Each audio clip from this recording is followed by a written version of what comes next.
ក្នុងក្រុមហ៊ុនឬក៏ស្ថាប័ននីមួយៗ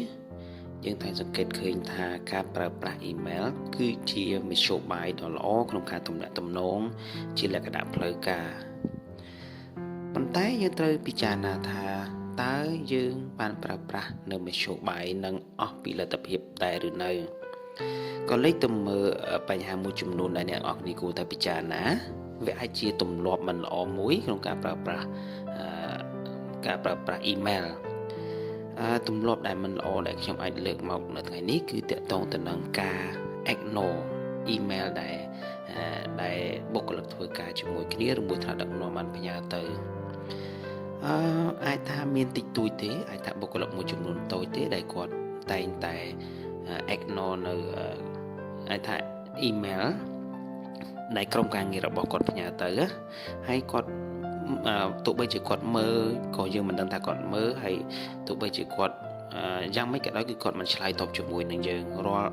អ៊ីមែលដែលយើងផ្ញើទៅគឺមិនត្រូវបានផ្ញើត្រឡប់មកវិញទេនេះគឺជាចំណុចដែលអ្នកនរគួរតែពិចារណាដូចខ្ញុំនិយាយពីដើមអញ្ចឹងវាអាចថាជាទម្លាប់មួយដែលមិនល្អដែលអ្នកនរគួរតែផ្លាស់ប្ដូរបើសិនជាយើងក៏លេចមកទៅកាន់ចំណុចហ្នឹងអ្នកនរ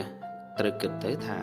បើសិនជាក្នុងលក្ខខណ្ឌដែលអ្នកនរគ្នាមិនបានឆ្លើយតបអ៊ីមែលឬមួយមិនបាន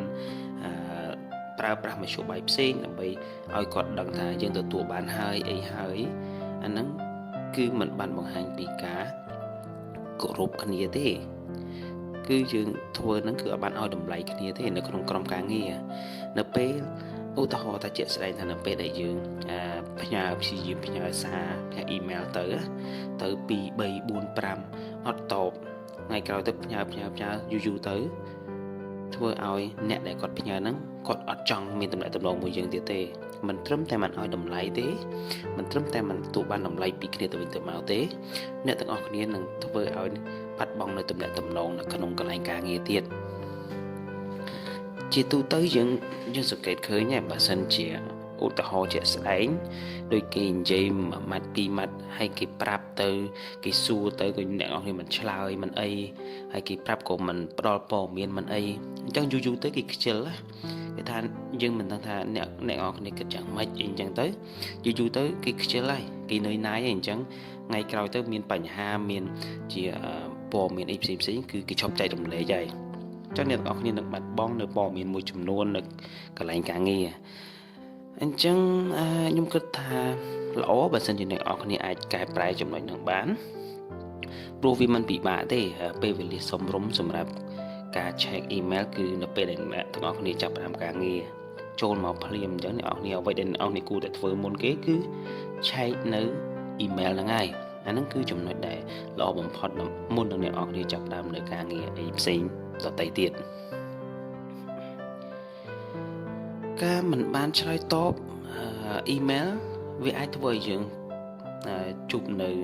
បញ្ហា stress ដែរអាចថាពេលខ្លះទៅយើង stress ធ្វើឲ្យយើងធុញថប់នៅក្នុងការអានវាដែរបើសិនជាអ៊ីមែលចេះតែច្រើនទៅហើយបើសិនជារាល់អ៊ីមែលហ្នឹងសិតតែជាបញ្ហាដែលត្រូវយើងដោះស្រាយអញ្ចឹងពិបាកអ្នកនរគ្នាគឺអ្នកនរគ្នាត្រូវដោះស្រាយក្នុងពេលតែមួយទាំងអស់ក្នុងពេលតែមួយអញ្ចឹងមិនស្រួលទេបើសិនជាអាចអ្នកនរគ្នាគួរព្យាយាមឆែករាល់ថ្ងៃទៅ2 3 4មួយថ្ងៃ4 5ចឹងទៅហើយឆែកទៅតាមអ្វីដែលយើងឃើញជាក់ស្ដែងហើយកុំព្យាយាមទុកវារហូតដល់វាកើនច្រើនណាអញ្ចឹងបើសិនជាក្នុងលក្ខខណ្ឌនៃកើនច្រើនពេលខ្លះអ្នកនរគ្នាអត់បានយល់ច្បាស់ទេថាព័ត៌មានជាក់លាក់នៅក្នុងការនៅពេលដែលគេផ្ដល់ឲ្យយើងហ្នឹងតើមានព័ត៌មានអីខ្លះពេលខ្លះទៅយើងគាត់តែអានគាត់ឲ្យដឹងថាគេចង់និយាយពីអីតិចអញ្ចឹងទៅវាបានស៊ីជម្រៅអញ្ចឹងអ្នកនរគ្នានឹងអាចនឹងច្រឡំពេលខ្លះទៅអាចនឹងច្រឡំតទៅនឹងការទទួលព័ត៌មានហ្នឹងអញ្ចឹងសាកពិចារណាទៅលើចំណុចដែលខ្ញុំគិតហ្នឹងទៅហើយបើសិនជាអាចអ្នកនរគ្នាខ្ញុំគិតថាមានមធ្យោបាយជាច្រើនអ្នកនរគ្នាអាចធ្វើបានដើម្បីកែប្រែនៅទម្លាប់មិនល្អទូចមួយទេនៅកន្លែងការងារនេះគឺជាអ្វីដែលខ្ញុំអាចចែករំលែកបានអញ្ចឹងបើសិនជាមានចំណុចណាខ្វះខាតសូមអ្នកនរគ្នាជួយ feedback មកខ្ញុំផងហើយផ្ដល់ជាគំនិតផ្សេងបន្ថែមទៅលើអ្វីដែលខ្ញុំនិយាយថ្ងៃនេះអញ្ចឹងខ្ញុំមានតែប៉ុណ្្នឹងទេអរគុណច្រើនសម្រាប់ ការចូលរួមអរគុណ